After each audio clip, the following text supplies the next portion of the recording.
Good evening. Good evening. Wonderful turnout. Thank y'all for showing. My name's Herb Marlowe.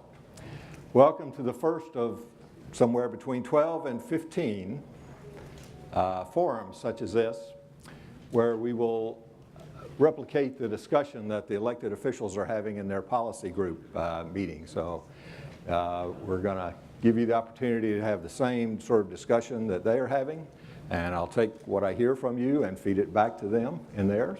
So this is an approximate 16, 17-month process, and we'll be having a meeting every month. And I'm going to describe to you in greater detail the structure and the process and everything, how that works, so you'll know that. And you can make your choices about which of those things may be most valuable to you. I hope you'll join us for all of them, but I understand there is a life you have and other things to do. Let me first just introduce myself to you. My name's Herb Marlowe. I'm been doing the county strategic plan, and I'm a consultant. I live in Newberry, Florida, which, if you don't know where that is, it's north of Half Moon and south of Hale. And if that doesn't help you, we're on the western edge of Alachua County, a small little town, and I live on my farm there. And my earliest memory is the Gator Fight song, and I bleed orange and blue, so if you're not of that persuasion, I'm sorry for you. But we do appreciate all of you who sent your children to Gainesville and sent all that money. So my role is really to be a process facilitator and help develop and write strategy. And what I want to be very clear with you about is I'm not a content person. I'm absolutely content neutral. I don't have a stake. If y'all as a community decide that horses and buggies were really a lot better than anything else and that's where you want to go, that's fine. If you decide you want to put on jetpacks and fly around, that's fine. Those are y'all's decisions. I have nothing to do with that. What I'm really concerned about is that we have a good process that's thoughtful, that's deliberative, that puts all the information out, lets everybody talk about it, hopefully arrives at a very good strategy at the end that the policy group and the community can support. But so I'm not here on any content role, and I'm not a transportation planner. I'm a strategy consultant, and I've worked all over Florida and mostly Southeast and some other states.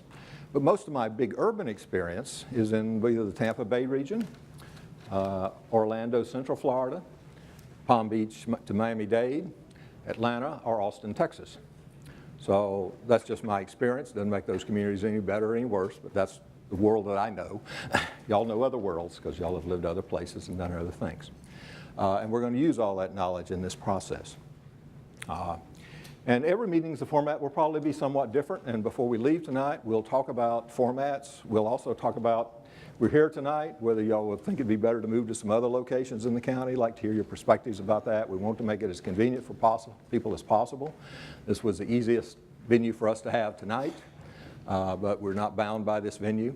And we're certainly not bound by y'all having to sit in this format and listen to me. We'd like to really have a lot of different interaction modes, because this is a process where we're trying to very deliberately think about the future of this community, what you want it to become, and what sort of infrastructure, that's transportation as well as water, sewer, communications, et cetera, that you're going to need to have to make it the quality of community you want to live in the future. So it's designed to be a very thoughtful process, to engage us in a lot of dialogue and communication over time, to really look at stuff from a variety of perspectives. And I want to go through that process detail in a lot more detail with you. But what I'm going to ask you to do, if you'll allow me, I need to talk to you and give you a briefing and how we got to the work we're at. And that's going to take me probably 20 minutes or so. And I don't normally talk that long to folks, but there's a lot of detail y'all need to have so that you can use this process and be most effective in it. And I want you to do that. So if you'll allow me to do that. And then I actually have some questions for y'all that I'd like to pose this evening. I'm going to give you a quick overview of the process, and then I'm going to come back and start how we got there, and I'll go in great detail. There are really three phases to this project. Phase one is where we're at right now. And in phase one, we're trying to understand how transportation infrastructure can really help job and business growth, and what are the needs in the key economic spaces of the county. Downtown's a key economic space, for example. So that's phase one. At the same time in phase one, through another set of work that I'll describe to you, we're trying to look at what's the major development patterns you want to have in the future here. Do you want to continue as a county to have large suburban type patterns? Do you want a more urban infill type pattern? Do you want something else? So those are the two really content things that phase one is about. Phase two is, once we've talked about here's what we need, is what are the alternative ways we can meet that need? And I'm going to say this now, and I'm going to say it again till you're sick of it.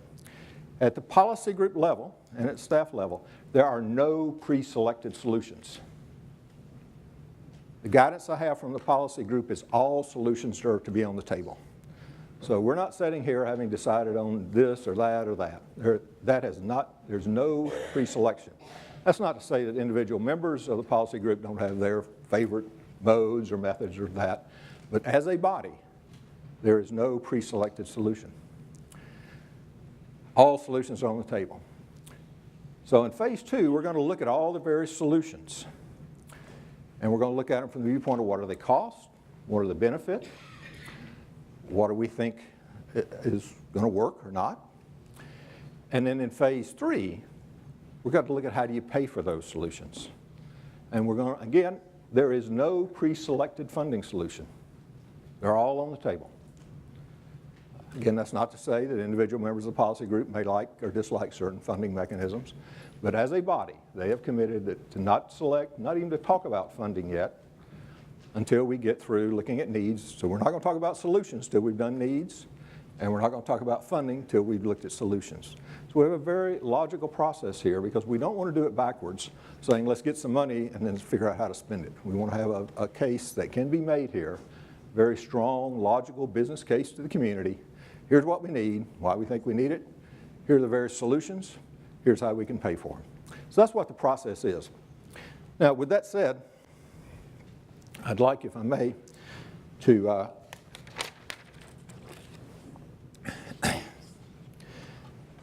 go back to the starting point.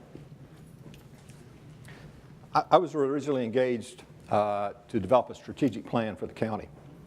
And through a lot of support of a lot of people, that was accomplished. And the strategic focus of that plan was on job and business growth. And I want to talk about that word, strategic focus. Folks hear that and say, well, you don't care about public safety, or you don't care about homelessness, or you don't care about that. That's not what a strategic focus is. In a strategic focus, you think very critically about the future and what are the issues that are going to really be out there, and what's the issue you most critically have to succeed at. If you don't succeed at that, you're not going to be able to have the community you want to have. Well, we looked at a lot of stuff, read a lot of stuff, wrote a lot. And we concluded out of that that the real key for long-term strategic success of Hillsborough County is to really focus on building jobs, and particularly what we call high multiplier jobs. These are jobs that create a lot of other jobs. So if you're concerned about employment in the community, you want to get those jobs that'll create 3 or 4 or 5 jobs. Why we believe that's so critical is obviously we've been in a very difficult economic time, and we're still in it in many ways. And certainly you have to respond to that. But what I believe, let me just say it that way, is that we are in the process of a major economic restructuring. Those communities that prepare for and are ready for that restructuring are going to win significantly. They're going to be wealthier. They're going to be able to have the quality of life that everybody wants to have.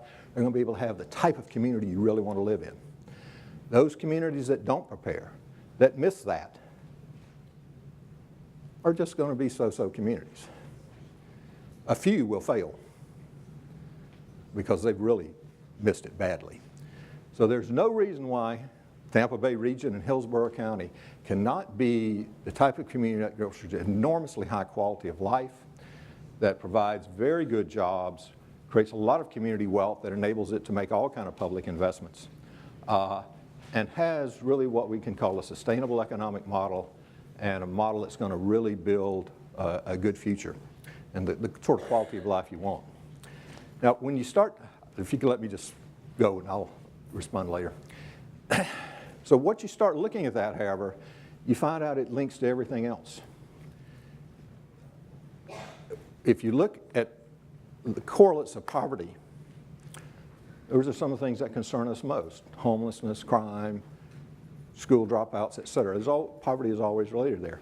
So you want to build a wealthier community, a good job community, because that starts to lower poverty. So, if you look at crime, although crime's declining, that helps prevent it. If you look at the things people really like about certain communities, features that they have, they all take some significant public investments, and they take a lot of public-private investments. So if you want really good walkable communities, if you want a really nice lifestyle, if you want to really protect your environment, you want to have a strong economy. So it's all tied together. But that's the area we feel we really have to succeed in to do it. Now, to do that, you've got to be able to keep and retain and attract talented people. You need a lot of talent. If you want to compete with the Austins of the world, the Raleighs, the Silicon Valley, some of these other places, you need a lot of talent. You need a very high quality of life, good place to live, ability to get where you want to go, all those things. And you need a community culture that really values entrepreneurism and business and activity and social activism and all those things. So there's a lot of features you want to have. And the county strategic plan is really about building that.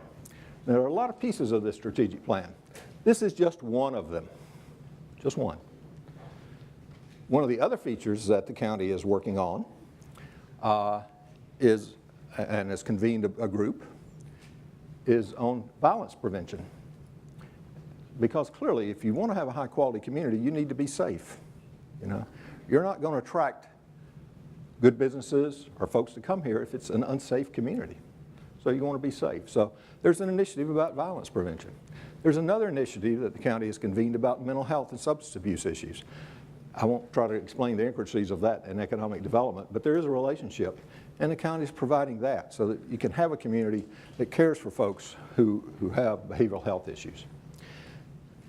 What we also have is, they're clearly education and workforce are key, and other entities have responsibilities for that, but the county is working on that. But the key point I want to make to you is this effort of the county to focus on job and businesses is a multi-dimensional effort. There are lots of pieces. This is one piece.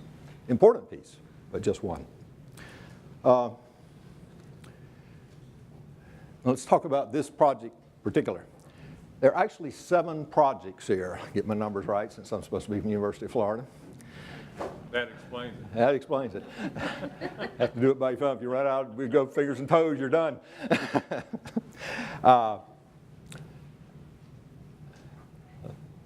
right, let me just pause there. We've got some folks coming in. I'll let them get seated.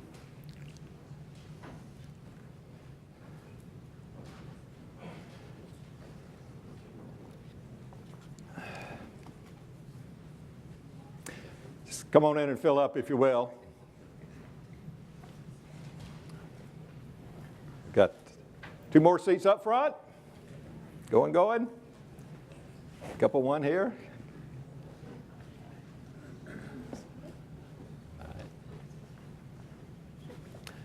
For those who've just joined us, I've been talking about 10 minutes and I've given a lot of background. I'm not going to repeat it. I'll ask you to watch the tape later. There are actually 7 projects that were in this effort. One project is the identification and development of economic development areas. These are highly defined areas where there'll be a certain regulatory and incentive context. That's a fairly technical study. It's ongoing now. It hopefully will be ready for presentation to the policy group sometime in December, January. The respective bodies have to adopt it, so that's one project. Second project is the long-term, long-range transportation plan. Planning Commission does this. MPO does this. It lists out a whole bunch of projects, and it makes those projects eligible for federal funding, and it's due to be completed by December of 2014.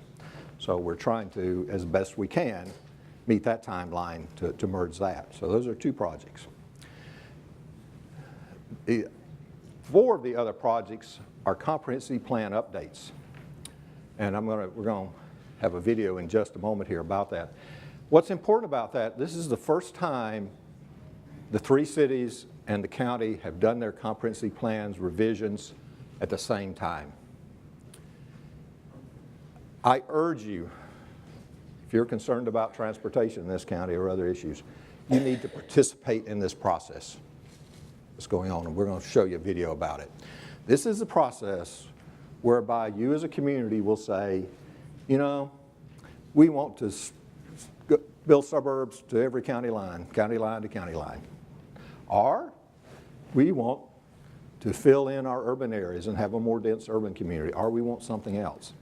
That decision sets the context for our entire transportation strategy, because if y'all as a community decide the suburban style is what you want, then that takes one sort of transportation system. If you want a denser, more urban style, that takes a different transportation system.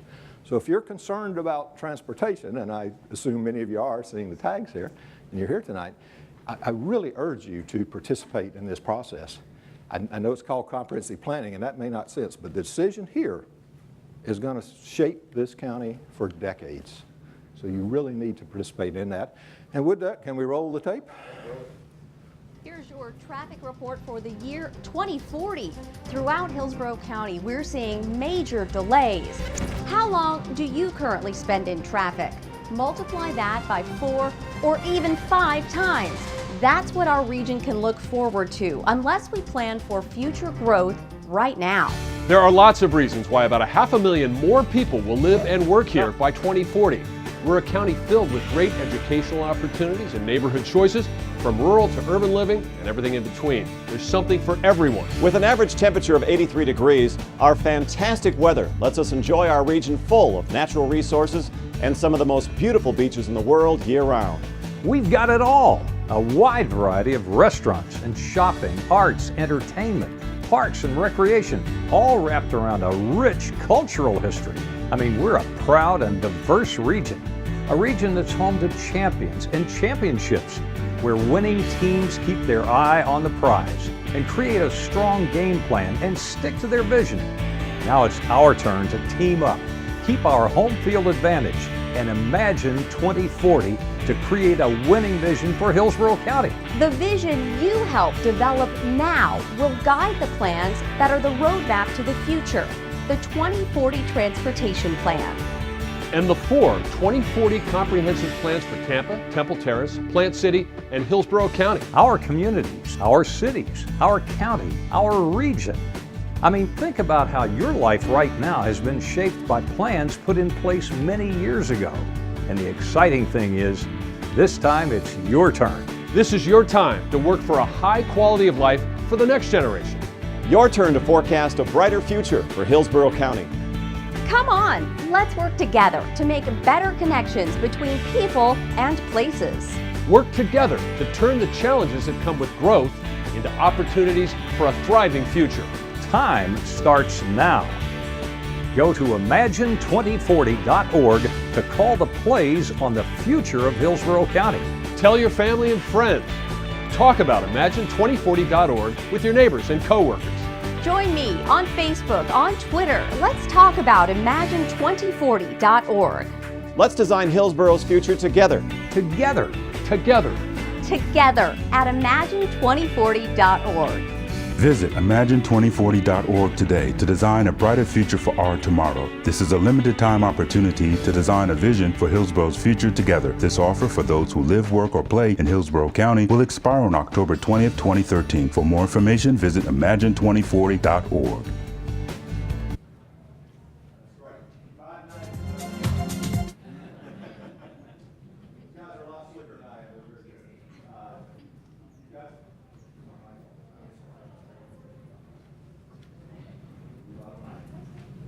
There's a brochure out on the tables, and so please pick that up.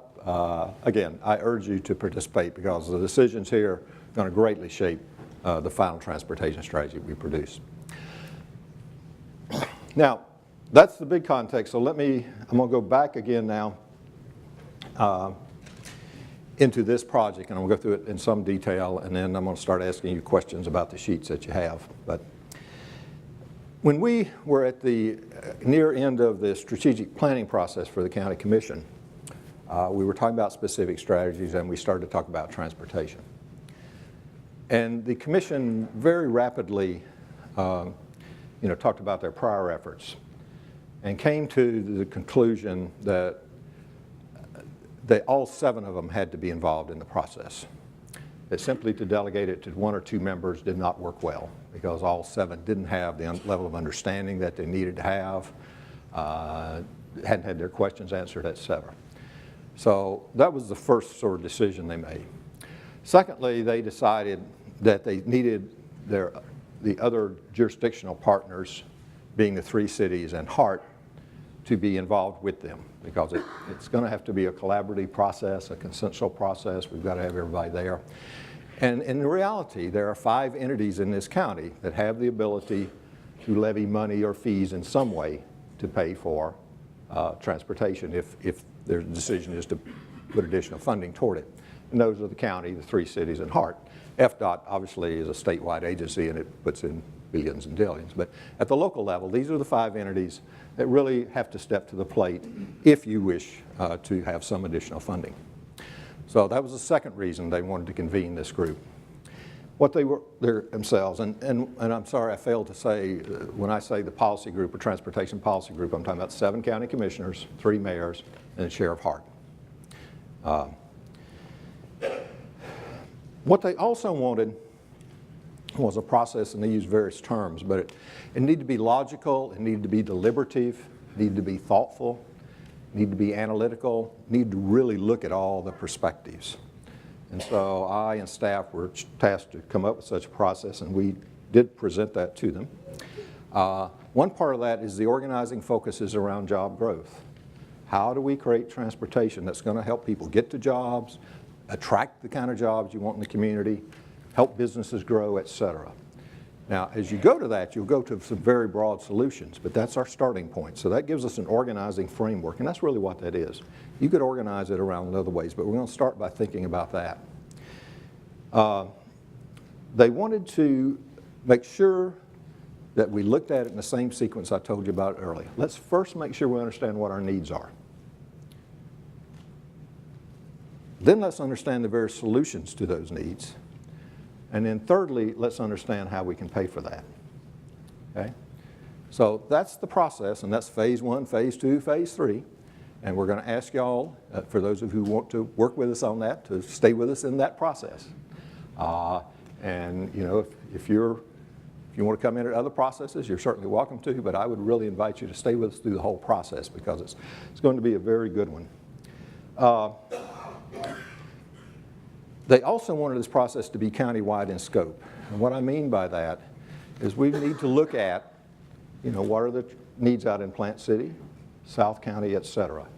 They did not want it to be limited to a certain geographic region of the county. So let's look at the full spectrum of the county. And they wanted very wide public engagement. And that's the reason we're at this forum tonight. That's why I'll ask you about other formats you might like to see, other locations you might have. We want as many folks who are willing to join in the analytic process that we're going through to join us. So that's important to them, and we'll be sharing with them everything we hear and learn from you. And you obviously have your own venues you can go to speak to them. I want to go through the 3 phases in one more round in some greater detail, and then we'll start. Phase 1. In phase 1, we're going to look at various key economic spaces in this county. Let me define what that means. At the highest level, agriculture is a key economic space, tremendous economic driver in this county, and it's there. Also, you've got a lot of green space, which I can make an argument, and do make an argument, is a key economic space. You can really create economic value on dedicated environmental lands.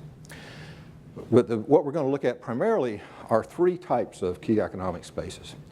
There's a sort of urban, downtown urban space. That's a live, work, play space. And that's what you're trying to do. Many of you probably have worked on Envision Tampa. That's what it's trying to create for downtown Tampa, a place where you can live, you can work, you can play. And that's one type of economic space. And it has its own transportation needs, you know. Another type of economic space is the corporate park. If you go along I-75, Telecom and that, what's just, you know, people don't live there, don't particularly play there. They drive in, they work, and they leave, or they ride a bus in. But those economic spaces are primarily about how do you move people in and out. The third type is really a product type. It's a manufacturing facility, a transit, warehousing, all those things. And they're primarily concerned about not play or live, but how do you move product. So we have, at a general level, those three types of spaces in the county that we need to think about how do we make those work and succeed, and what transportation infrastructure they need to have.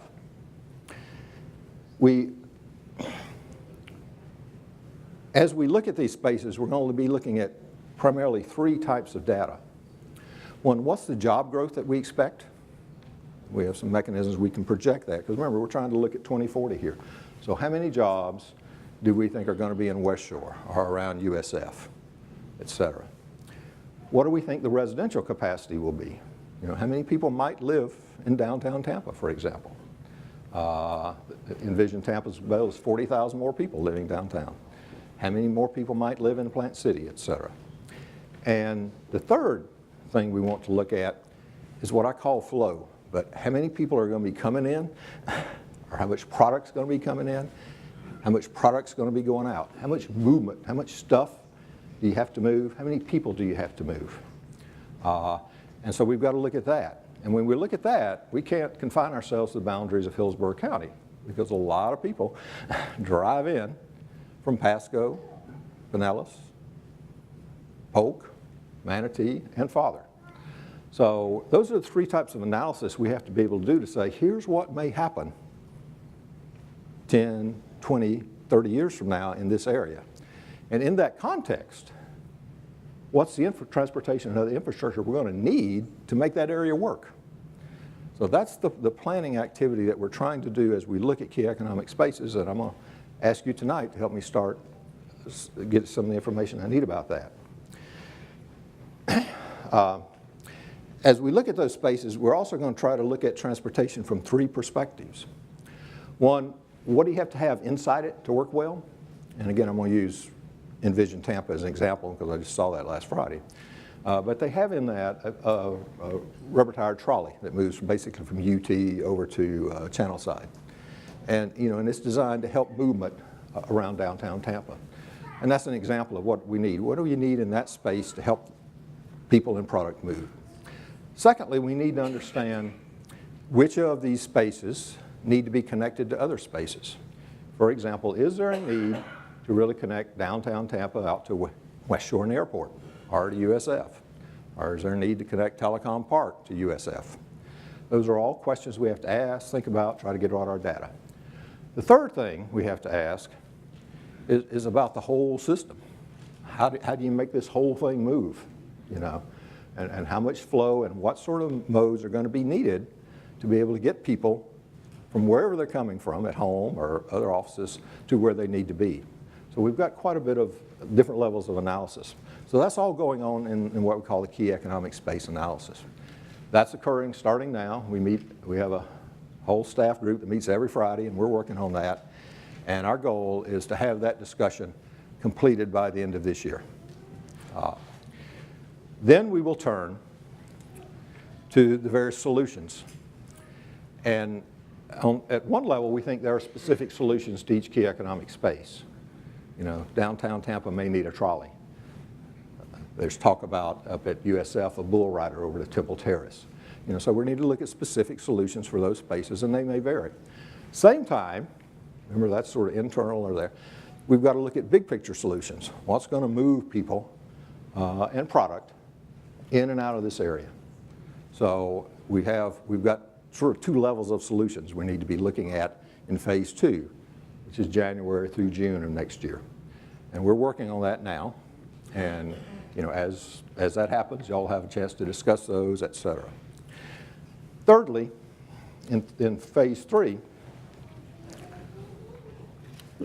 let me say one other thing about the solutions. What the policy group has charged us with is to look at every solution and to the best degree we can to determine the cost of that solution and what are the benefits of that solution, so that they can be able to compare solutions in terms of it's going to cost us this, it's going to get us this. So, we have to work on that. Now that work, and it's going to be open to you, and we invite your comments on it, is going to consist of partially a set of facts, partially a set of assumptions, because we're having to project out in the future, we're having to estimate things. So, we welcome everybody's critique about that if you have that and want to join us in there. Once we have that done, then in June of next year, we'll start to look at various ways to fund these solutions. And again, some of the funding solutions may be very specific to a key economic space. Other solutions may be required to build a backbone or a bigger system. And I want to say again, there are no pre-selected solutions, there are no pre-selected funding. We're going to look at it all. And we'll look at all the ways it could be combined and used, et cetera.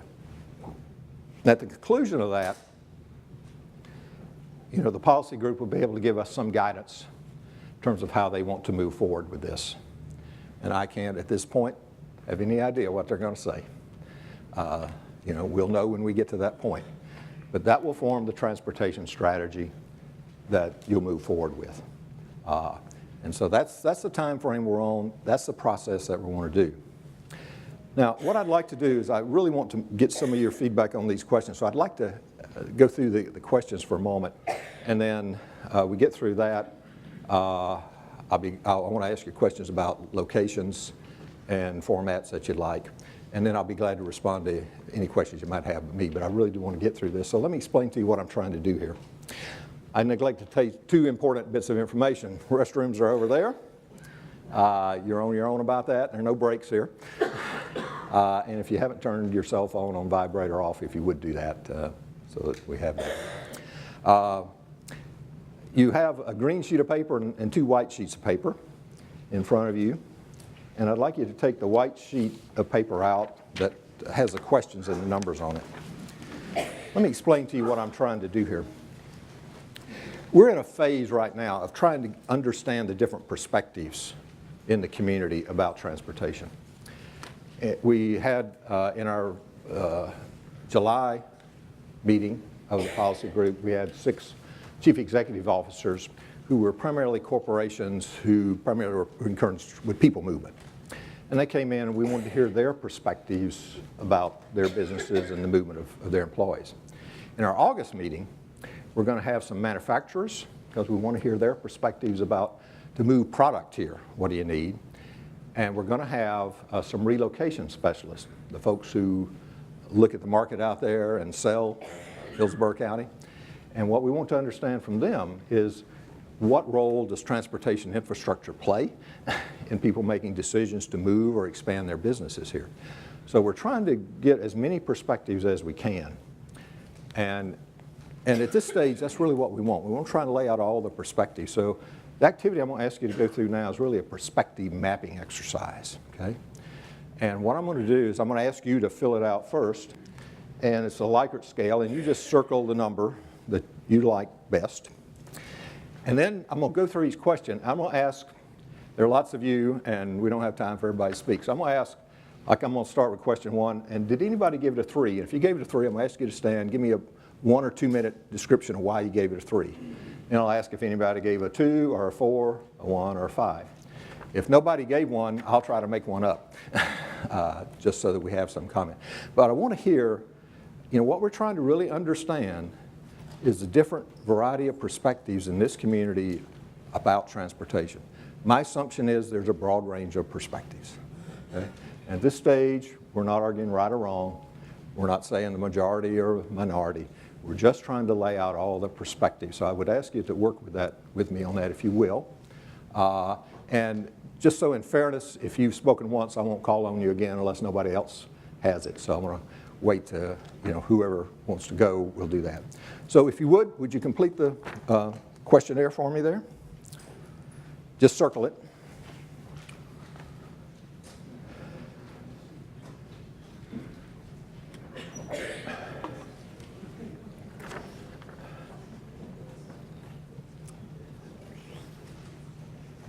Now you will notice there's a comment section, and let's say I call on and somebody gives an answer for 5, and you had 5, but you had a different answer. I'll ask you to write yours in on the green sheet and give those in to us. That way we can compile them all and do that. What this may be used for, and this is a policy group decision, but once we have these various perspectives, if we have the capacity then, if they wish us to design a survey, to do a scientific survey and see how many people agree with different perspectives or whatever. So this is useful information not for just immediate use, but for down the line use perhaps a year from now. So.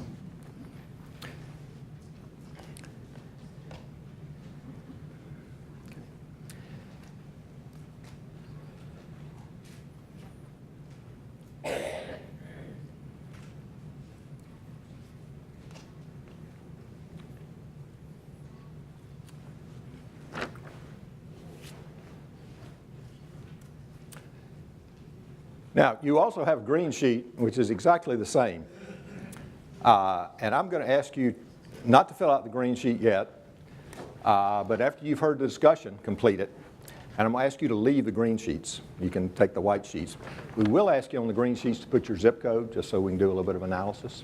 But you don't need to put a name or anything. And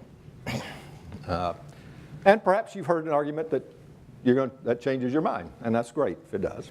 Or it may reinforce your decision. I was right, and I'm righter now. So, you know, whatever it is what it is. Okay, are we ready? All right, question 1. How important are transportation improvements to job growth in the county? Did anybody give that a 3? Okay, sir, would you tell me why? A minute or two, please. Oh, I'm sorry. We have to do the Phil Donahue thing. You have to stand. We have to bring you a microphone. Yeah, just throw it. Throw it back at him. Should be all right. It is now, I think. All right, good. But go ahead. What do you want me to read my comments, or? Yeah, just tell it briefly. Why did you choose a 3? Somewhat important because, as I see it, good roads connecting the port to I-75, i.e., the marketplace. Mm-hmm. Typically, Florida is an in-state, we're a dead-end state, but with the port, we're able to ship. Historically, was commerce up north, produce, bananas, and whatnot from Mexico and Honduras. Okay. We have agriculture out east that it's necessary to have good roads to get that produce to market. Okay. And that includes I-75, and it includes the rail stations that we currently have. Okay. So as I see it, the local roads currently are very deficient, especially in the county areas, simply because they have not been maintained. Okay. All right. Okay. Anybody give it a 2?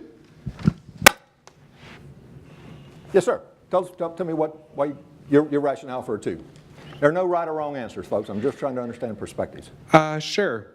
Before I give my answer, I did want to say our county did have a referendum on a previous plan, and it was resoundingly defeated that we didn't want to have increased taxes for more transit options. Okay. I actually don't think it's that important for transportation improvements for job growth to the county. I give an example. The company I work for, the reason we're competitive is we have low costs in Tampa Bay, and many of the people I work with don't drive or don't have cars, but carpools form, and the free market takes care of their transportation needs. Or many people get an apartment close to where they work and just walk or take a bike. Okay, all right. So there are other options and there are other factors important to job growth, such as cost. Anybody give it a 4? Sir, you stand up, get the mic here. All right, thank you. I gave it a 4, which I basically categorized as important. Okay. Because I actually would put transportation preservation or maintenance at a 5. Okay. I think, it's kind of a dual question. Okay. It is important, but if you don't maintain what you have, okay. All right, so that word improvement versus maintenance was real distinguishing for you. And the maintenance is really 5. improvements are a little less important. Yeah, and I think related to jobs, you know, as you add people, as you add the need, you do have to provide the infrastructure. But again, I kind of asterisk that with you have to maintain what you have. Okay, So. all right, thank you. Anybody give a 1? Sir, in the back, wait till we get the microphone to you. I really appreciate all these answers. I realize I have to make them up. So. Yes, name is Herbert Belcher. I'm speaking only for myself. Sure. The issue that's in this is how important is transportation to job growth in the county. Evidently is not very important since we are the leading job growth area in the state of Florida at the current time. All right. The next thing is the job growth. You want big box stores at $7.50 an hour. Okay, all right. So the issue is who rides all this transportation? Okay. Is it the poor or is it the mega rich? All right. And who's going to Okay. benefit by it? So if we look at the data, you're getting good job growth with the transportation system you have and why to do it. And the question is what kind of job growth you're really getting. Anybody give it a 5? I do. Oh, okay. I saw you first? Yeah. How about you all stand up? You can all stand up if you want. But okay. All right. Okay. All right. Now, okay. Y'all be seated so we can hear him easily. It's an honor to be the humble spokesperson for all the 5s out here tonight.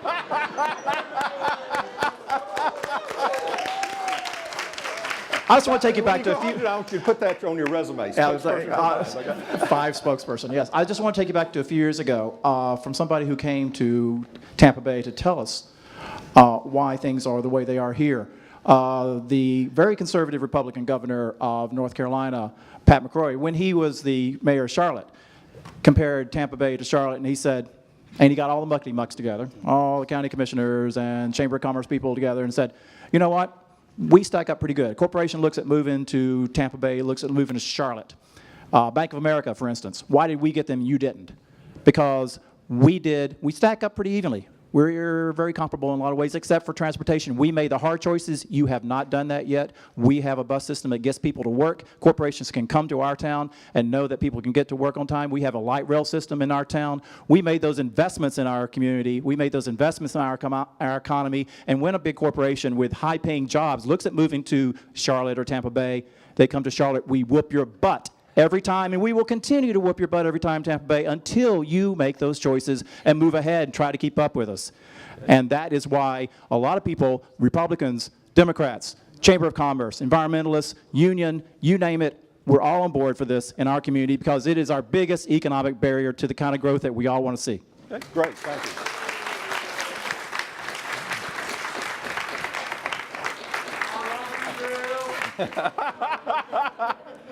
I need y'all not to be so shy here. Can anybody else make a speech? No, I'd like to get through it all, then if it's time to come back, and we have some people up here. Okay, all right, hang on guys, we're going to go through this. Let me go to question number 2. In our last policy group meeting, the CEO comments stressed the importance of investing in a variety of transportation alternatives. Do you agree or disagree with that statement? Now, we have some folks upstairs, so Eric, does anybody have a 3 up there they'd like to respond to? I don't see Eric anymore. Okay, we'll go back here then. We'll come back to them. Anybody give a 3 to that? Yes, ma'am. Take the mic, please.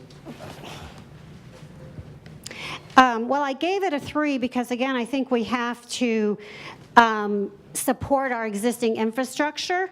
But I also think that we need to, when we're looking at transportation alternatives, we need to make sure that we're also engaging with private sector solutions because we've got technology out there, we've got smartphones, we've got a lot of things going on in the private sector that's going to be here, you know, in a fairly short period of time, long before we might be able to build out some other type of infrastructure. Okay.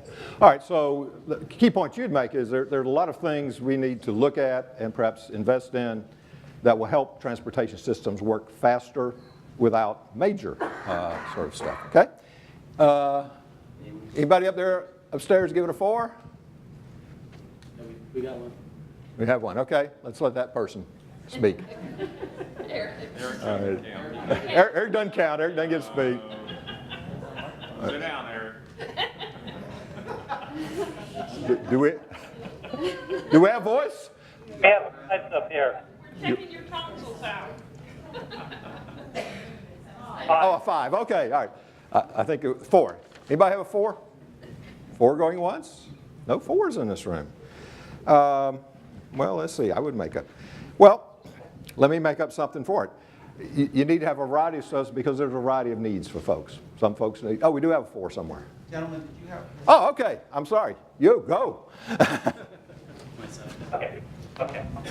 I think this is kind of a no-brainer. You have to have more than a horse and buggy. Not to say that it wants to be a horse and buggy, but you have to have a variety of systems in place to make a community work. Not everybody's going to do the same thing. Right. Some are going to need high speed, some are going to need slower speed, some are going to be close proximity, some a greater distance. Okay. So you have to have a variety. The next question that comes into play is what type and at what cost. Okay. And so obviously a variety is important. Okay. All right. Anybody give it a 2?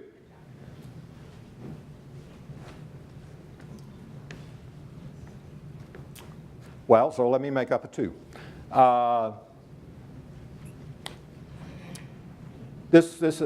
Yeah, I can. What people have told me is that Tampa, and I'm not from here, Tampa's a very auto-centric community, and it just ain't going to do this other stuff. You know, that's why we just need to make sure it's auto-centric. Okay? We had a 5 upstairs. Let's go. Okay, I'll do 1 5, but let's go up first of them first, please. Okay. Hi. Okay, 5. People are always going to drive. It's so much part of a culture that that's not going to change. But there are traffic jams. There is so much space that is used up for parking. It's a lot of money that goes into the traffic having to do with cars and parking and that kind of thing. However, if there were buses and rapid transit and they were running at all kinds of hours for a reasonable price and all over the county and even connecting counties, including bike paths also, that would provide alternatives for people who are willing to use that kind of alternative transportation, and it would also relieve some of the burden on the roads for people who are continuing to drive. Okay, all right, thank you. So those alternatives help relieve burdens. Okay, in fairness, 1 more 5? Sir, you have the same amount of gray hair I do, so you get to go. Right in the middle. Let's get the microphone to him.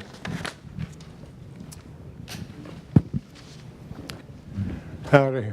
A couple decades ago, I went up to visit Calgary, Canada.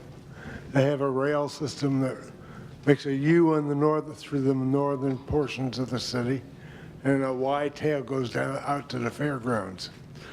And they use the local bus system to carry the potential passengers to a shopping center or you could drive yourself to either one, take a car, drive yourself, park it in the shopping center, and catch the train downtown. Okay. All right. Okay, so having the alternatives, it helps the train system work in that sense because people get there. One mode feeds the other modes. Okay, all right. 1 more 5. Another one? One more 2. Bam. Or 1 more 2? Okay, I'll do 1 more 2. And we still have to do a 1 here, so go ahead. There you go, miss. Front row. We need to offer choices other than cars. The young professionals that businesses want to attract and keep want a choice. And teens and seniors need a choice. We need to have more one-car households so that they have more money to spend on other things. That will help our economy. Okay. All right. We're doing good on time here, so I'll take more than 1. Had another 2? Sir.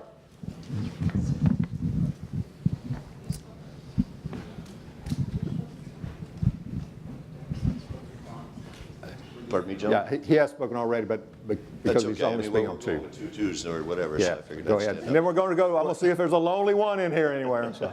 All right. I disagree with the statement that they made. Okay.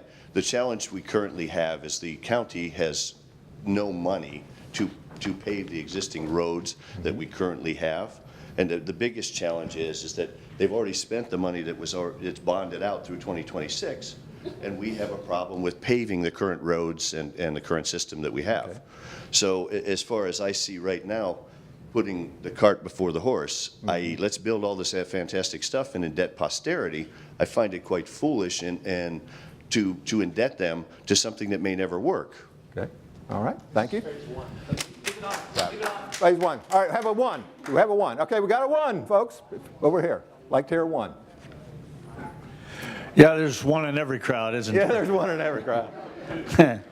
The gentleman makes a good point. We don't have unlimited resources in Hillsborough County. I think the referendum a couple years ago underlined the fact that cost is very important to the people of Hillsborough County, and because we are improving in employment, but I don't think that's going to take our focus off cost in the county, especially when you're looking at transit, because a majority of the people are not going to use it.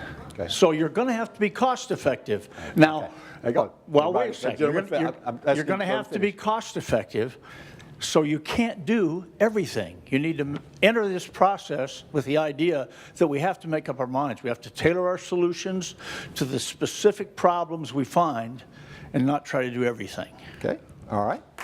And we had another 5. One more 5. Kevin, go ahead. Other side. We're going on to question 3 next. So.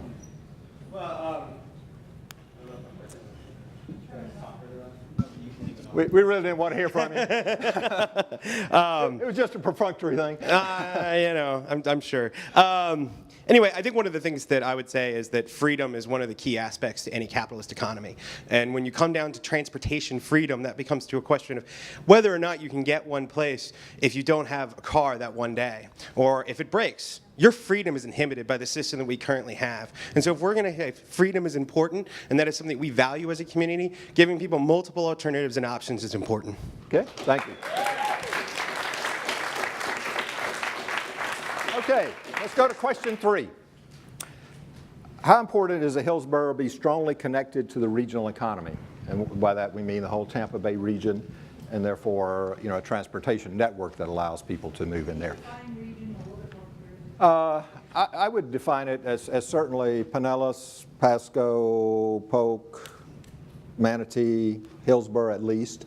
Now, in reality, there are people who commute in from farther than that, but most of the folks who work here in the region live in those 5 counties. So that's, for purposes of this discussion, let's call it that. So, okay. Eric, is there 3 up there? There's 3 up there. No. This is a very high-tech presentation here tonight. Okay? No, so there's not. Do we have a 3 in the room anywhere? Sir, go.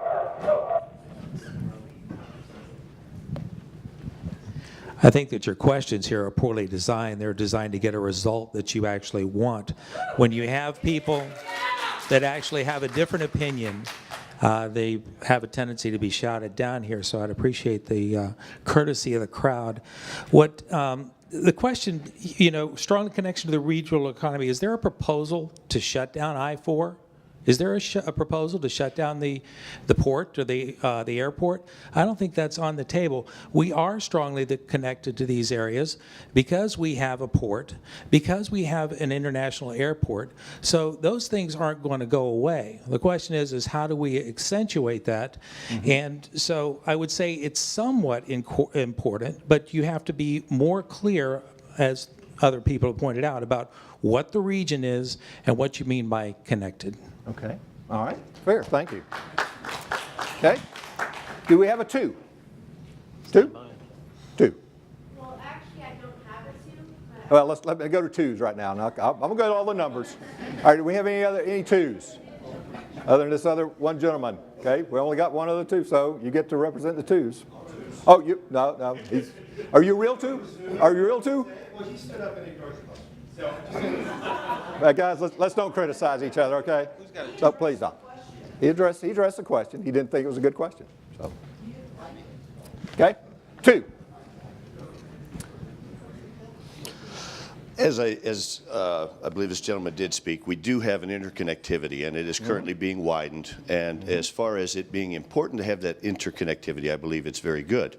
Currently, we have an Amtrak rail system that connects us to Kissimmee, you know, I could see them stopping, you know, in Plant City. They run twice a day.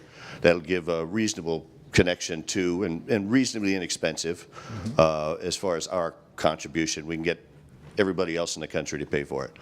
So the key with that, I see that we currently have this interconnectivity.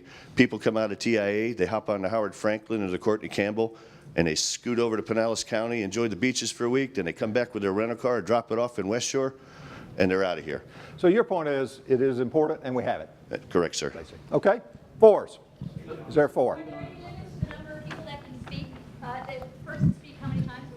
Well, what I want is have somebody to speak to every number, and if there's only one person to choose that, then I'm going to let them speak. I'm going to try to, you know, since many of you are 5s, I'm trying to have more than one 5 speak. She's going to put 2s down from now on. Well, she can do that. She can do that. Do we have a 4? Yes, ma'am. I mean, we have within the Tampa Bay region, you're talking about all the different counties, some amazing resources where entrepreneurs have started up businesses or sports teams have moved into certain areas of town, not in others. And those are economic engines.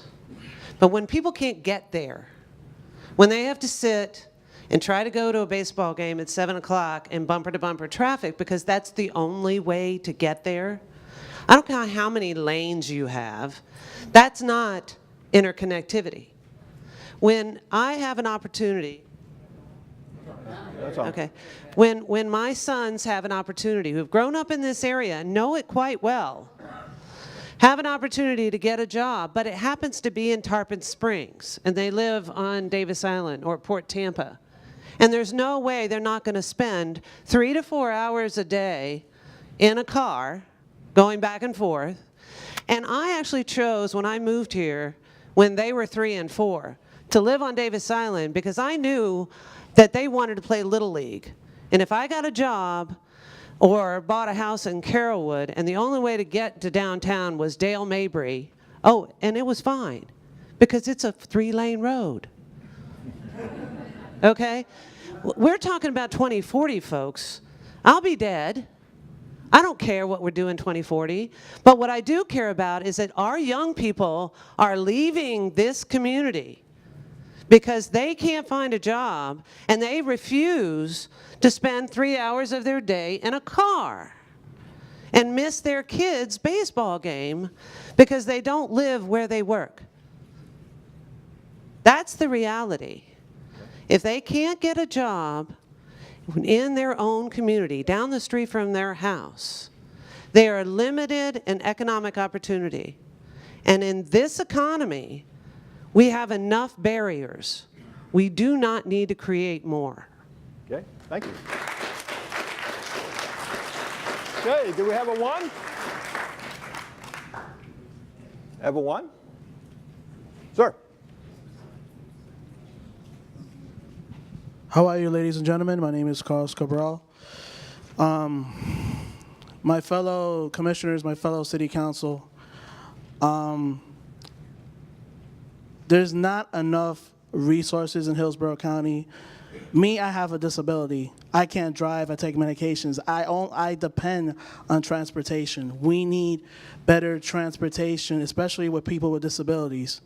I already contact Congressman Joel Soriano in the Bronx, New York. It's like that woman said, I am 33 years old. If there's not better transportation services or better services in Hillsborough County within 1 year, I'm gonna have no choice but to move back to the Bronx, New York.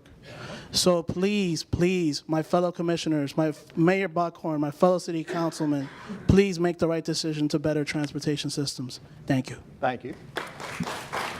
Anybody got a 5? I'm in red. Hi, I'm going to first speak. I live in the downtown core.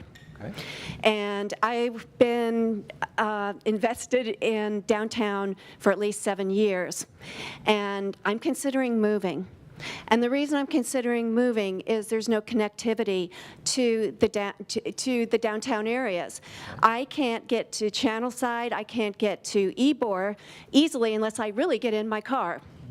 And we keep hearing promises of a tram. Well, one of the things is we have a rail, and as far as the downtown core is that the rail goes to nowhere. It ends, you know, too far away so that in the evening there's no way I'm going to walk to get to the end of it, to get to Ybor. 8 more blocks. All it would take is 8 more blocks of rail. It would get you to Zack Street. So that in alone would be one good option that only would take 8 more blocks of rail going up Whiting and Marion. And it would be a very easy solution. The other thing, I'm still crying in my beer, are the fact that we don't have high-speed rail to Orlando, which would be the connectivity that I was really hoping for. Hopefully, the new governor will get it.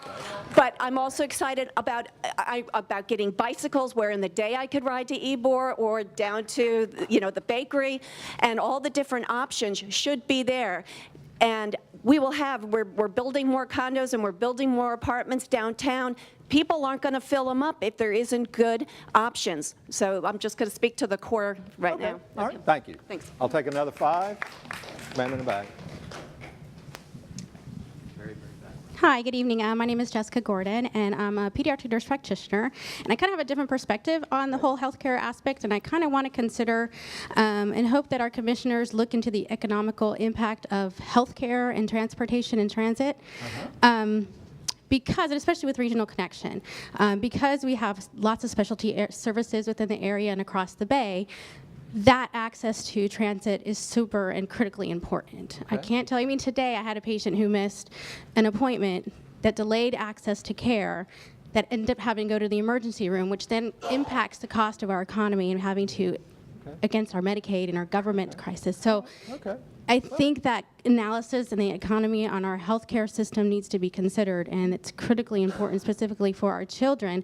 Because I specialize in pediatrics, a lot of our specialty services are out across the bay. And if our patients can't get to therapies or get to the services, then the children are at risk. So. Okay. All right, thank you. That's a very different perspective.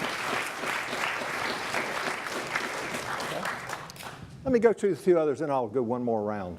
Let's go ahead. I'd like to know 4.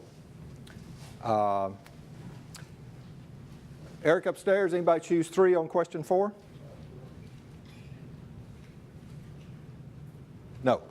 Okay. Anybody choose 3 in this room on question 4? Ma'am. This is about, okay, I choose 3 because, you know what, I live here, and if a good transportation were important to me, I wouldn't live here, would I? But the truth is, the issue is very important to me, and I feel that we're missing out on opportunities for future growth in this community because we've refused to look at it. You know what we're a leader in? We're a leader in pedestrian deaths nationwide, and part of the reason for that is because we keep widening these roads. I don't know if any of you drive down Hillsborough Avenue. I do it all the time, and I'll see a young mother with 2 kids in tow, desperately trying to walk across that street. Meanwhile, cars are gunning to turn into that pedestrian lane. The reason is because of the way we have built this community. And it's like we got a bad haircut, but we just keep going to the same barber. So that's why I give it a 3. I think we can do better. That was a great line. Okay. All right, anybody in this room choose 2? Sir. Will you hold my glasses on me, please? Did I hear someone say, uh-oh? Better not say that. I chose. Already you got a reputation here. I chose 2 because really, when you say good transportation, that is so subjective. But I think everybody's missing the point here. Of course, we all want good transportation, but the point is that we're in a hole, and my friend Ray Chiaramonte can verify. The MPO says we're $14 to $18 billion in a hole. How did we get there? That is the question. It's because the people that sit up on that dais let all the development occur without getting much for transportation. So now we've got a $16 billion hole, and they're going to come to us and say, all right, now, average citizen, we let developers not pay their fair share toward infrastructure. Now we're going to ask you to pay to make it up. And I just don't see the point. I think before we start talking about transportation alternatives, we've got to get a commitment from the group that sits up here that they've learned a lesson. They built a hole for us, and now somebody's got to come up with $16 billion. And they've got to fix that problem, and instead of fixing it, what are they going to do? They're going to just keep doing more. They just reduced impact fees. They reduced building fees. They keep reducing fees so developers pay nothing when they build a subdivision. So, yeah, I think everybody wants good transportation, but I think we're missing the point. We've got to solve the problem they created first. Okay. Four. Number 4. Thank you. So the question is, among the factors you personally would use to choose a community to live in, how important is a good transportation system? How many of us think that we'll have a problem competing with Detroit for people to move here? Anybody in that camp? You know, they went bankrupt. And just to kind of talk facts, the numbers in Hillsborough County, as far as our funding need, right? There's a spreadsheet in the Public Works Office, $3 billion in unfunded transportation improvements. Now, granted, that's everything. If you take out the widenings, we'll call it that, or new roads, $200 million of that is what I think could be characterized as critical infrastructure, bridge replacements. You know, bridges had a few problems with that around the country. Other things like lighting improvements, safety studies. So I bring this up because we have a duty as citizens, whether your choice is a Segway or a sidewalk that will get a handicapped person or a disabled person to where they need to be safely, you know, without duress. Whatever your option is, we have to talk facts and numbers. We have to. So I just want to emphasize that. Okay, Thank you. Thank you. Anybody choose one?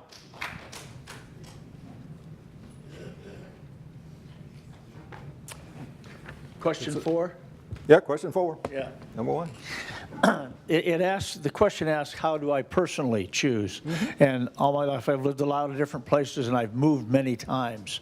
I start with the job location. Okay. That's my given. My family's criteria for a living place is diametrically opposed to my workplace, as I think it is for everybody. And I selected where we're going to live based on my family's needs. It needs to be safe. My home needs to appreciate. My kid needs to go to a good school, and so forth, those things. And I end up commuting whatever I end up commuting so that my family can live well. Okay. Now, I think that's the way most Americans make that decision. Okay. No, folks, just his statement, he has a right to make it. Okay, so for you, there's a set of factors around your family. That's what's important, and you drive or fly. Well, if you look at the patterns about where people live in Hillsborough County, you'll see that they don't live downtown. A few do, but most of them live in suburbia. That's what they choose. Okay. 5. Got any 5s? Somebody who hasn't spoken. Sir, in the back, and I'll go to you too, but go ahead. Yes, sir. Hi, my name is Kevin O'Hare. I live in Valrico. I'm 16 years old. And I'm here today because I care about my community, and everyone is here today because they care about their community. Regarding this question, you know, I'm 16 years old. I'm going off to college soon. Do I really want to go to USF? No. Not because it's USF, but because... Good move. Not because it's USF, but because if I go to school in USF, I've lived in this community for 15 years. And I've lived in Valrico, and if I want to go west, it takes me 35 plus minutes to go anywhere past State Road 60. Okay. Anywhere. Going to downtown Tampa takes me 35 minutes, while it takes everyone else in the county 20 to 15 minutes. Okay. All right. Okay. What we need, and for my generation, and going on to other generations, and to bring more kids to schools like USF and UT, is the transportation system that's going to attract people, young minds like me, to come to this city and to bring their entrepreneurship with them. And that's why we need more transit. Okay, thank you. 5? Wait, Wayne, I need a microphone. Hello, my name is Jennifer Winter. I'm 22 years old. I'm a recent graduate of the University of Florida. I actually chose the University of Florida over USF. Sorry, everyone. I chose it over USF because of the transportation that we had up there. Living up there, it was really great, you know, free going to school with the bus. And I come down here because I want to continue my education at USF, St. Pete, MBA program, okay? But it was just a shock to come home again and not really having any way to get around. You guys are talking about who would take the transportation system. I would. Anyone my age would. And you're talking about people who are not living downtown. It's because we can't afford it. You want us to come and work downtown. I can't afford to live downtown. Or if I do, I'm going to be living in a one-bedroom apartment, you know, probably sharing it with a few other people my age. So it just, we need a better transportation system, and that is really crucial. One of my most valuable resources is my time. If we're talking about things that make, you know, our family life great, is time, spending time with your family. If it takes me, you know, it took me an hour and a half to get here from St. Pete, to come to this meeting, to talk to you guys about connecting Tampa so that I can spend time with my friends and family that live up here. So I really hope that you guys really make a difference in this community. Thank you. Thank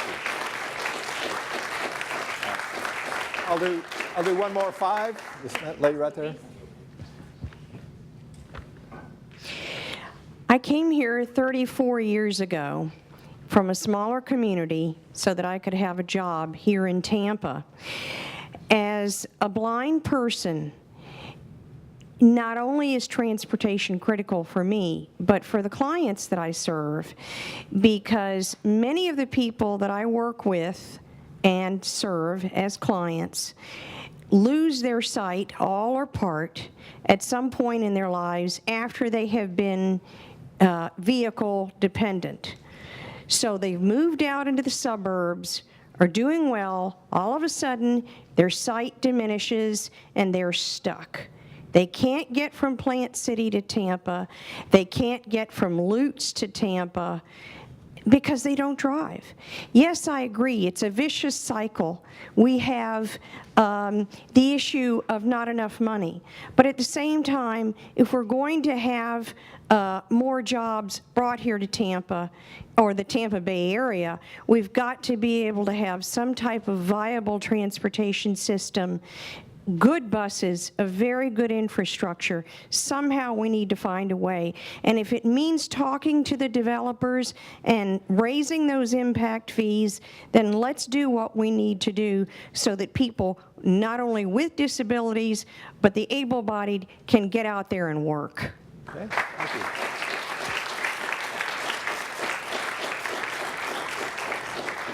Let's do question 5, and then I'll open up some others. Recent discussion, CEOs, several made the point that community weakness is an inefficient mass transit system. What they meant by that is that, you know, and their belief is for mass transit to work, it's got to be fairly reliable, fairly frequent, you know, so it's dependable and you can use it. And that's what they meant by it. Do you agree or disagree? Eric, any 3s upstairs? Anything, Shane? Shane? He's asking. Any Eric? He's asking. He's asking, okay. Got any? Okay. 3? Wow, okay. You'll be a 3, okay? Appreciate the volunteering. Hi. So the main issue that we've dealt with in this community, first off, I want to say that the whole of money we're missing, as voters in 2008, we had an option. Majority of people voted for Amendment 1, which took out valuable millions upon billions of dollars that we had opportunity from property taxes that could have went to fund transportation and transit in this community. But I think the biggest problem that we've had is that so many local government officials as well as the community has put the issue of solving transportation on Heartline and Heartline alone. That the bus line is going to be our mass save-all, end-all, be-all to transit. That cannot be the only option. Heartline has done leaps and bounds with the Metro Rapid system to try to accommodate their ridership and to continue to reach out into the community. Yes, they need to do more, but they're getting almost no support, and I'd like to see more to be done outside of just what Heartline can do. I want to see what a public-private partnership in all of Tampa Bay can do. Okay, thank you. 2, any 2s? Sir. Behind you. All the surveys I've seen where business executives and CEOs rate the factors that they find important in moving to or being in an area, most of the top lists have been like education, taxes, workforce, regulations.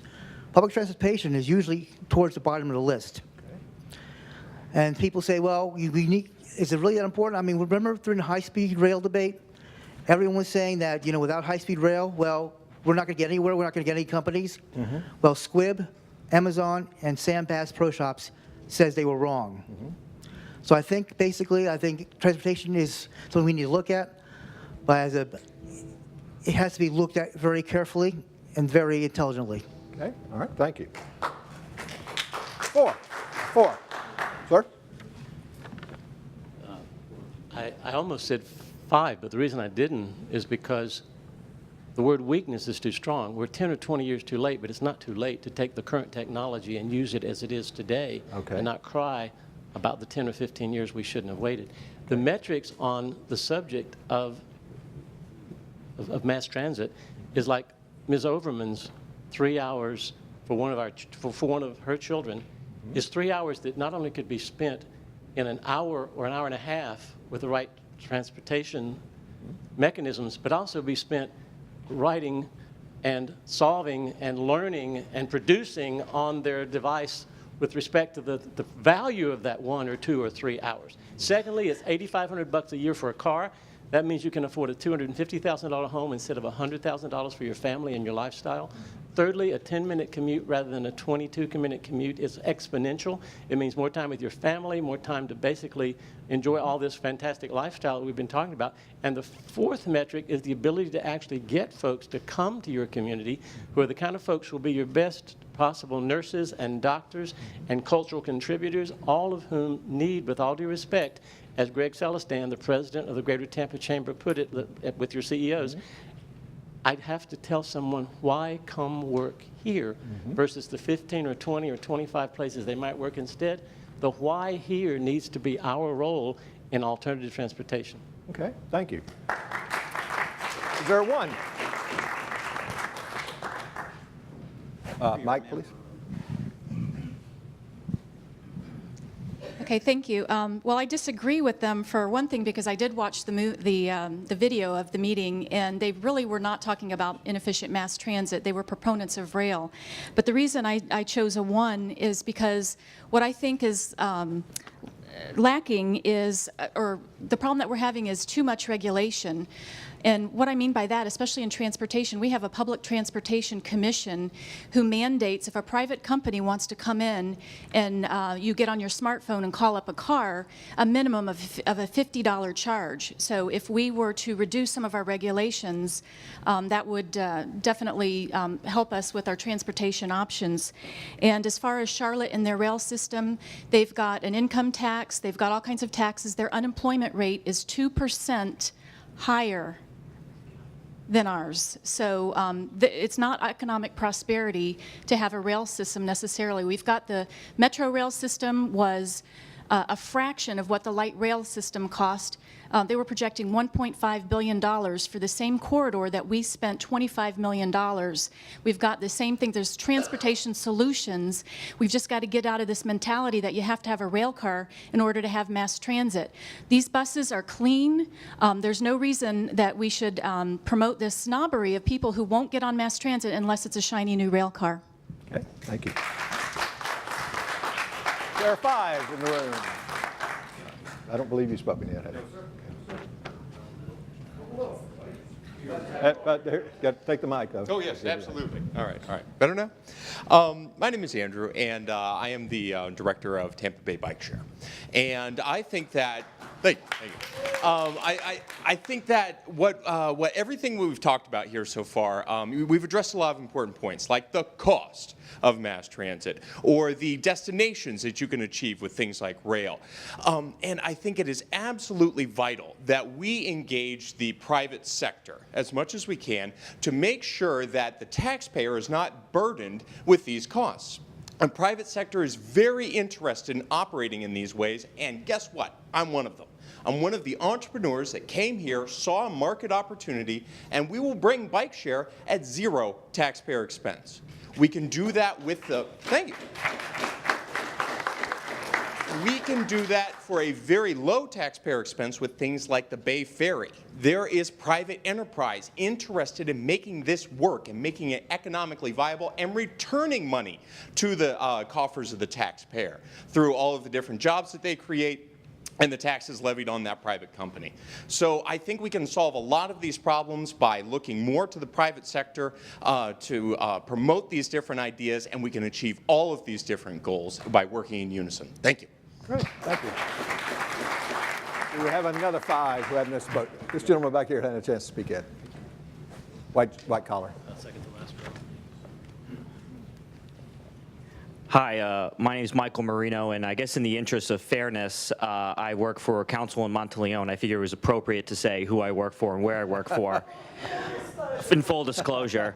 I said 5 to this because what these CEOs talk about is they are working for multinational companies, and they see Tampa lacking something that nearly every major metropolitan city has in the world in having a quality mass transit system. And the fact is, we're not competing against Detroit, and we're not competing against a puny little college town like Austin or Raleigh.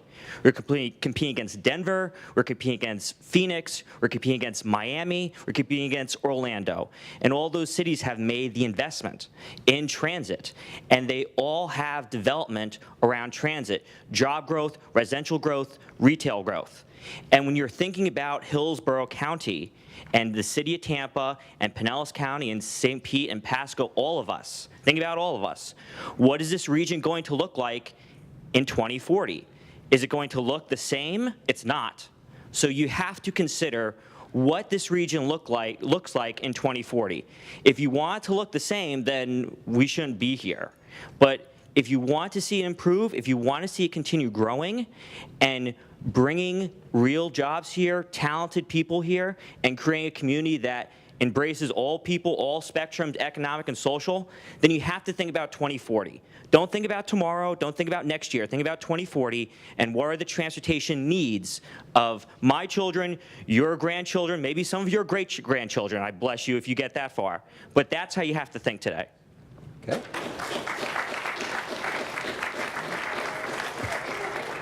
Let me, sure, that's fair. Got another one? Didn't see a one raise their hand. You want to go? Is that, let's do, are you one, sir? I want to try to give. No, ones. No, you one. All right, another one? No, you 2 of you are speaking. I like, if anybody else is a one, I'd like to give them a shot. You're not a one. Okay. Okay, well, let's this gentleman speak. Well, of all the questions on here, this is the one that's most just irritated me, is because these CEOs don't live in our community. Why should we be going to them for answers from them that negates a vote that we took in this community? How many CEOs does it take to negate my vote that I make in a legitimate election in this community? It's just not fair, you know? But if you were really listening to CEOs, you'd be listening to Google. Google is developing a whole new generation of transportation, which revolves around robot cars. It's not funny. It's the future. If you guys want to get stuck on the high cost of rails, then it is the high cost of rails. And if we want to embrace the future, we would be talking with CEOs of Google and the other entrepreneurs who are developing robot cars. DARPA has had experiments for a number of years, and that's where the technology is going. We've had innovators who have passed Tampa by, and they're going to other places because they see that when you bring up the subject of robot cars, you're not laughed at. Okay, all right, thank you. Okay, what number were you? 5? Okay, let me conclude here. We got a lot of folks like to speak. I'm sorry, what's the definition you need? Well, you're lumping mass transit weaknesses and inefficient mass transit. Are you talking about the current system of mass transit? Yes, that's what they were talking about. Yes, that's what they were talking about, not being frequent enough, those sort of things, so that you could easily use it, was what their comments were about. Well, then I have to go to closer to a 1. Okay. Well, we've heard from a couple of 1s, we've heard from a couple of 5s. I can go to a 5. Well, we've heard. Yeah, you're smart. You're smart. Yep. All right, I'm gonna let you go, and then we need to move on. So say what you want to say, because you haven't had a chance to speak yet. Right to your left. Hi, I'm the subtle one, Christina Latchford from South County. We live in Apollo Beach. We retired here after 27 years of active duty service, my husband's service. I just kept the campfire going. And we have a son with disabilities. He will never drive due to the secondary part of his disability is a seizure disorder. And he is able to work. And where we are is we feel like we're the forgotten part of the county down in Apollo Beach. We have one bus that takes him well over an hour. I drive him to Winn-Dixie to get him on a bus so he can go to Brandon Mall. He would love to go to a basketball game, but he can't get at home. He can't get home at night. He's capable. And it's not just people with disabilities. There's people who couldn't afford to pay the insurance on their cars. You know, I'm a firm believer in take good care of what you've got. Make good use of what you've got. You know, take good care of the transit we have. And remember that we're not talking about a corridor. We're talking about a huge county. And down where I live, there are numerous communities that are growing by leaps and bounds down there. When you get off at Big Bend Road in Apollo Beach, we got St. Joe's Hospital going down there.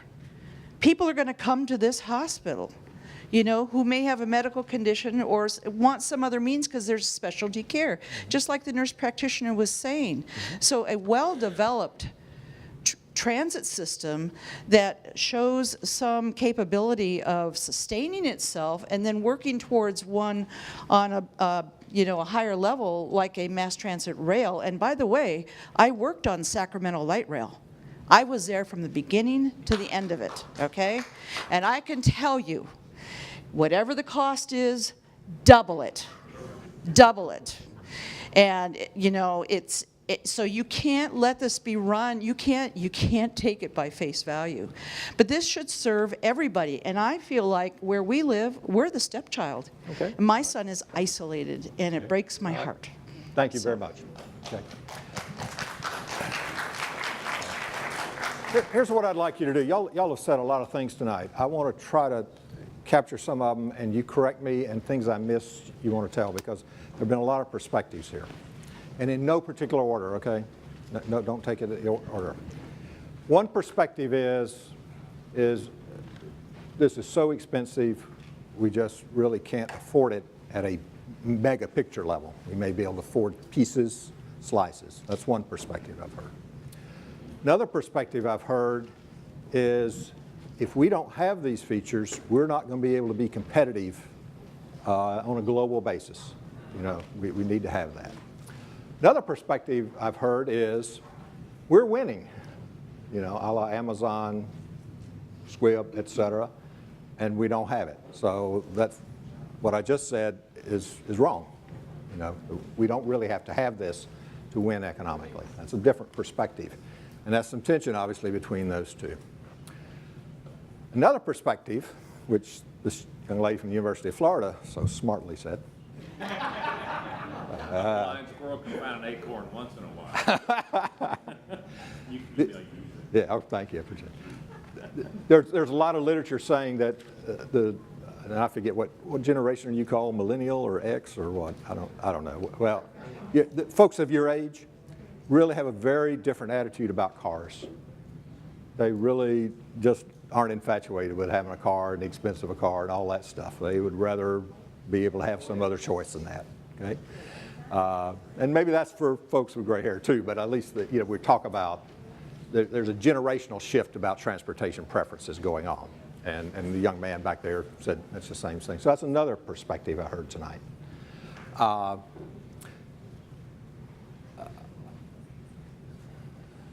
What other perspectives did you hear? Not in an advocate sense, just what did you hear folks saying, whether you agree with it or not? Well, I heard the other perspective here is we don't need to turn solely to the public sector to solve this.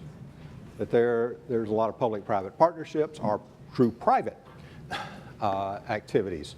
So when we look at funding solutions, we need not to be limited to the funding mechanisms we have available to us in the funding sector, public sector, but we need to look at a whole variety of stuff, some of which may be very creative or different. So that's another perspective, so let's get ourselves out of that.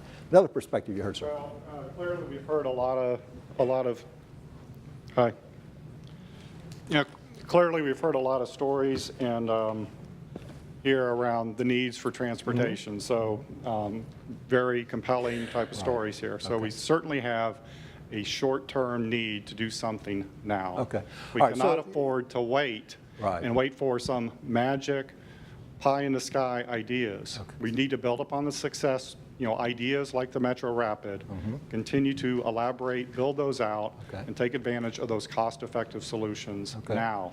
All right. Not a year from now, not 5 years from now, not 10 years from now, not in 2040, now. Okay. Okay. All right. So let me just restate that. There are people who are facing real issues today, and they need some solution today to that, whatever their issues are. Okay. Another perspective you heard. I think you were talking about how it's important for CEOs. Well, we've made we put it out there that we ask CEOs these questions, and what we've sold historically has been the quality of life in Florida. It's beautiful. We've got great beaches. Well, if you can't get there, that quality of life sales pitch is a lie. And if 40% of your income is spent on your house and your car, and wages are low because we have to beg corporations to come here, so they don't have to pay us a whole lot. All right, so the It's a perspective is huge we issue. can't- That economic engine that it takes to create a cohesive transportation system is fed by our underlying opportunity to feed our economy. Okay. And if we keep saying we can't afford it, if we had spent $1 on mass transit or any kind of public transportation system when I got here in 1984, it would have been really nice, because now I get to spend $2.40 instead of that dollar. And if we're talking about 2014, we're going to spend $4.90 on that dollar. So every time we delay this conversation, it costs us more money. Okay. All right. Other perspectives you heard. You haven't spoken, sir. So perspective you heard tonight. To piggyback on Kimberly's comments, we've talked about this in the 80s. We've talked about it in the 90s. We talked about it in the 2000s. And here we are in 2013. And guess what we did here today? We talked about it. Okay? And this is really, I don't think a lot of us came here today expecting this event to happen in the way that it did. I would say most people thought this was a waste of our time. I would say most people here are thinking this was a waste of our time. And I think it's really rather unfortunate that county staff decided to have the event in this type of format. We need our elected officials in this room, and I know there are several, there are a couple of city council members here. I saw Mike Suarez earlier, and I see Lisa Monteleone. But where's our county commission? And I will tell you, and it's been alluded to, Mr. Neiman, thank you for that if we want to change the culture of our transit, we need to dump that board up there that sits here and creates this situation for us. Okay. You said a lot, but one key perspective is this conversation. Always talking about it. Okay. All right. Another perspective you heard tonight. Yeah, I appreciate the session this evening, and I don't want to sell anybody short. Anecdotal information is interesting, but the thing that I've never seen, and I've looked at this rail situation for about 5 years now in detail, but I haven't seen good numbers. You need to speak to me with data. What is the problem specifically? Describe it to me in data. And then, because if you don't do that, if you don't identify the problem, your odds of solving it are approximately zero. So phase one should be doing that. Okay. I'd like to see some numbers, and I'd like to see the problem, whatever it is, identified specifically. Okay. All right, thank you. Ma'am, you haven't had a chance to speak yet.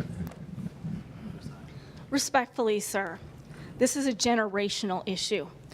My parents did the same thing that you did. They took the job, and then they found some place for us to live with great schools, safe neighborhoods, so on and so forth. Unfortunately, ma'am, your number's off. Our household incomes, closer to 70% of that go to transportation and our housing costs. Therefore, we need to do something for the generation of today to create a higher quality of life. Okay. All right, so the perspective there is that our economic strata, we just can't afford to make it with all the various expenses, and this is one major way you could change the quality of somebody's life about that. Okay. All right. Yeah, I want to go to somebody. I will go to folks who haven't had a chance to speak yet. Fair. Go ahead. Well, just real briefly. Microphone. Go ahead. Just I really probably didn't need a microphone, but just briefly, I think everybody here can just sum it up, whether you're a 1, 2, or 3, or 4, even the ones. When you drive around in Hillsborough County, you can't drive around Hillsborough County without getting stuck in traffic. And if you really summed it up to one thing, if our transit was a horse, we'd have to shoot it.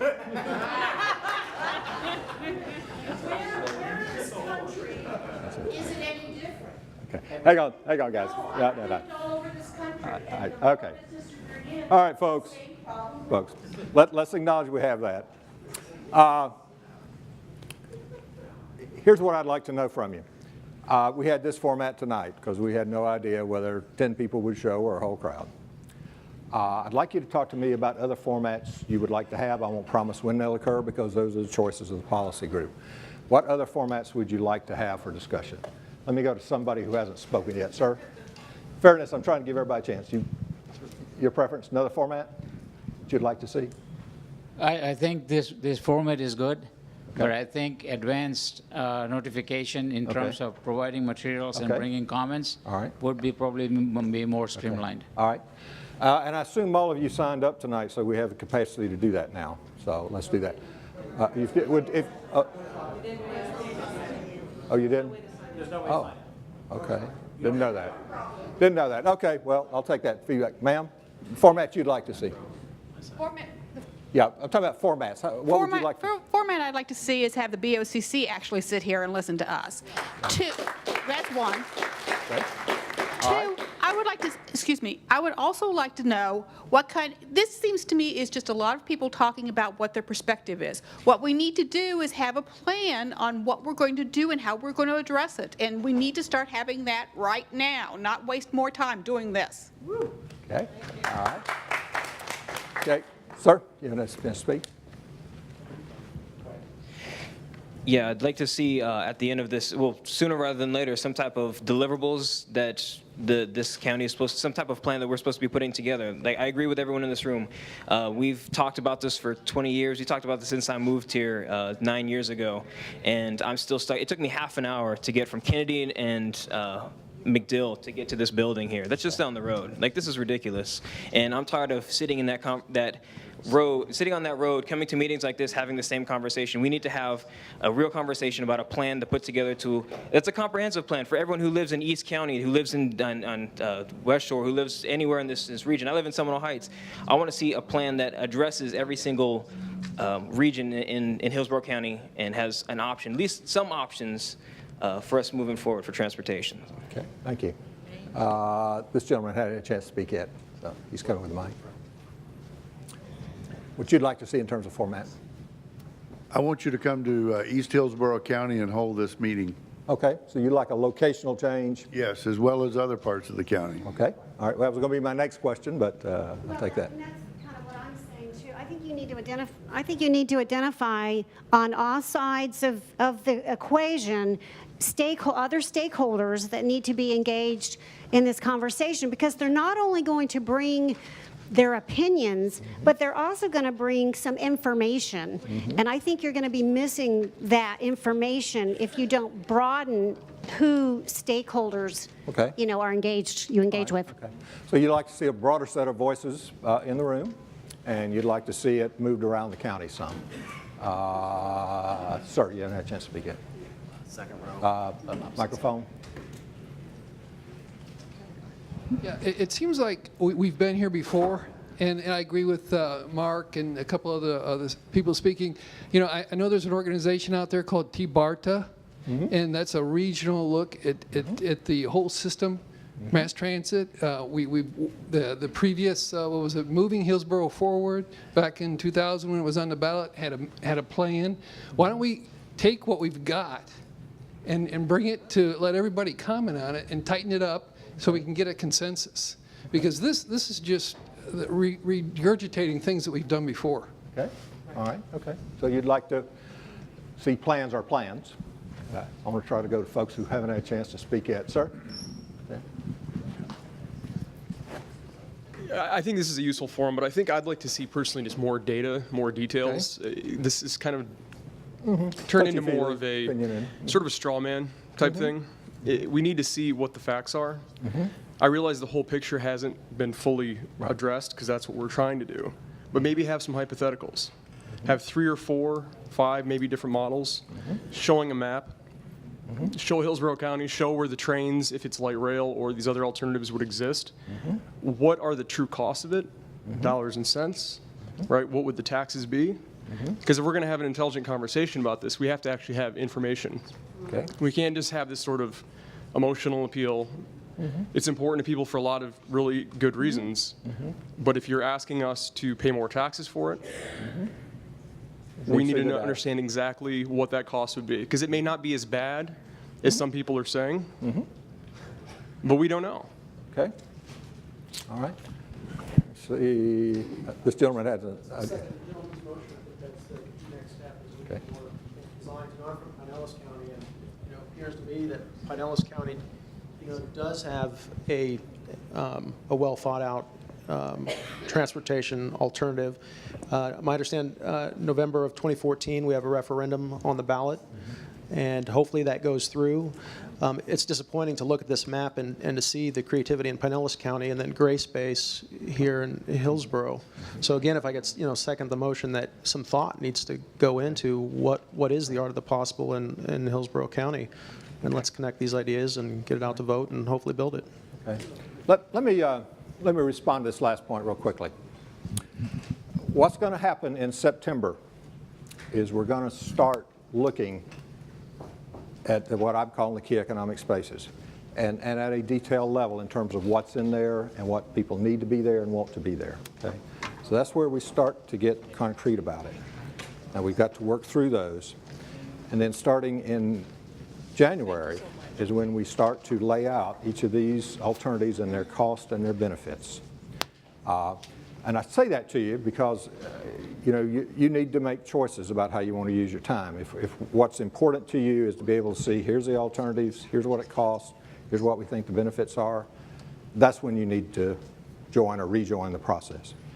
I have to respect the process the policy group has laid out. So we're going to be going through looking at these key economic spaces. But that is data, and you may want to look at it and you want to say, yeah, I think that's really important. For example, up in Temple Terrace, an extension of Sly Avenue opens up that airport. And that can open up that airport for a variety of corporate uses. Do we think that's a good thing? Do we think that's feasible? All that sort of stuff. So I just want to convey to you the data is going to start flowing, but it's not going to start flowing till September. So, our commitment is to host every month. You choose the time, and you'll be able to see when you think the data you want to see or what you want to talk about. We're not interested in wasting any of your time here or having conversations that you feel like you've already had it. This gentleman back here, had a chance to speak? Yellow shirt. Well, I was disappointed tonight because I thought there would be members of the policy leadership group here for us to talk to or to address our comments to. So my question is, at these future meetings of the policy leadership group, are there going to be opportunities for public comment? You have your public comment venues in, when the commission meets here on Wednesdays, if you don't speak to the county commission, or when the various councils meet. We've designed those workshops to be purely conversational workshops, so they're not public comment workshops. We'll obviously relay to them y'all's desire to have elected officials here, and if they want to do that, then they can do that. Certainly respect that. Let me just see who. We've got a couple of folks who haven't had a chance to speak yet. Fair?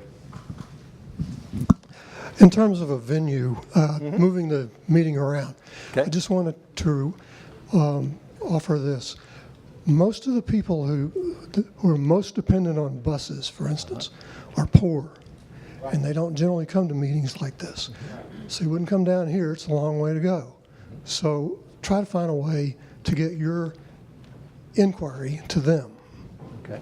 All right, thank you. And gentleman in orange shirt. That was it? Okay. One of the reasons we did choose here tonight because there is bus access here that we were aware of. Okay.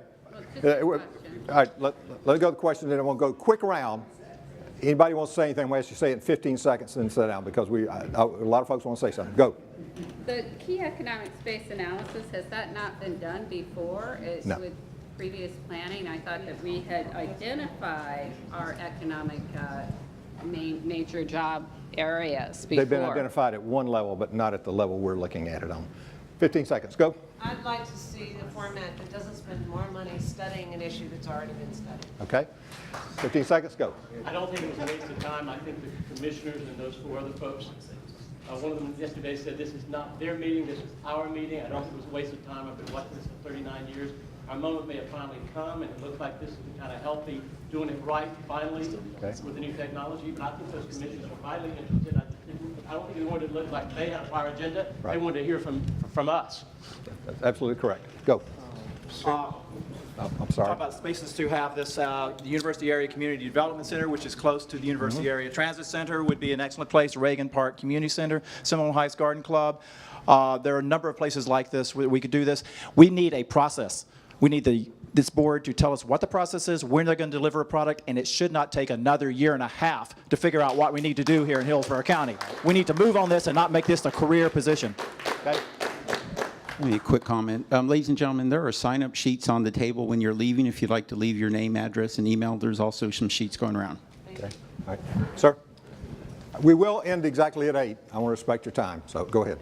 I live in Odessa, Hillsborough. I work in the Pinellas Courthouse. Since 2008, I've been an alternative road user. I've put in 20,000 miles bicycle riding back and forth. There are other alternatives. You don't have to get in your car. It takes me about 15 minutes less to do 25 miles in each direction. Excuse me. Yeah, 15 minutes for the 25 miles is the difference. Cars are averaging around 20 miles an hour. That's bananas. Sorry? The preschooler at that? Okay. All right. It may not be right for everyone. He's just making his point. Okay. Let's go back there. No wonder he looks so healthy. 15 seconds, please. And then. In the future, could we limit this to Hillsborough County residents only? Unless we want to have maybe a session over there in Pinellas County so they can tell us how to spend our money. Go, ma'am. Okay. Very welcome to Hillsborough. Hi, guys, my name is Laura. I live in Hillsborough County, and I'm talking now because actually I didn't hear one person mention the environment, and I would like to make sure that that is brought up at our future meetings because it not only would improve job economic development, because we're not going to attract the cool, talented young people out there until we improve the pollution conditions that are being produced by the cars on our roads. 15 seconds. Okay, I just want to correct something I said. Charlotte has 2% higher unemployment rate than we do here in Tampa, and they have rail. But what I have a problem with the whole premise of this entire study, we are choosing economic development areas to give them preferential regulation and tax treatment so that they can have faster permits. I contend that we should level the playing field for the entire county and look at not picking winners and losers, and that's the way to economic prosperity, which is, I think, different than economic development. All right. Sir? I second that, and I think the free market is a great clarifier. I think that failure needs to be an option. There's a privately funded rail line being developed right now all aboard Florida on the East Coast. It may fail. It may not. On the note of this process, transparency, more transparency, less strategery, and an investment in data, getting information. And I don't mean to be snarky, but I was in Miami recently, and if you think that transportation improvements cure congestion, go to Miami. Right. Yeah. Go to Kevin. I'm sorry. Let's keep going around. I'd just like to say real quick, that we actually had about 40 people specifically ask for something about this process. To your question about how we can make this better, they all made it very clear that they would like deadlines for when the commission is going to make decisions during this process, and they'd also like to be able to make sure that the public meetings are noticed more than 2 weeks beforehand, the processes are clear beforehand, so that we can be able to get people to where they go, and that they're moved around the county so that every community has an opportunity to have their say, so that every community is a part of it. I want to make clear that Pinellas County right now, they have a plan. They have a system already thought up. Why don't we have a system already thought up? We need to start thinking about our future, and we need to start planning now, because now is the time to do it. All right, let's keep going around this way. Sure. Hi, my name's Bob.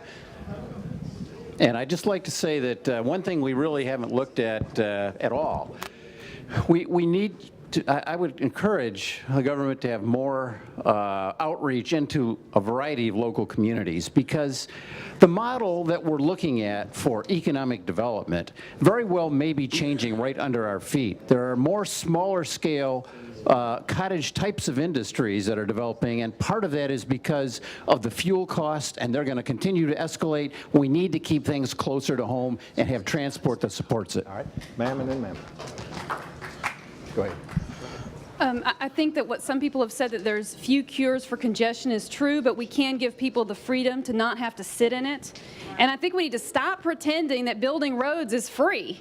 It costs us a lot. We spend a lot of tax money on it, and all it's getting us is more of the same. Thanks. Okay, all right. Ma'am? This will be quick. Hang on just a second. This medley, and then I'll go to you. But we have an immediate need now. We have 6,000 miles of lane roads that we have to maintain our existing infrastructure. And if Tampa wants to enhance its economic prosperity, which is not equate directly to economic development, we must build on our low cost of living, our relatively low taxes. We have a great natural climate, improve our education, and we have cost-effective transit, plus drive towards private transportation solutions. And I love the bike idea. Thanks. Okay. Sir.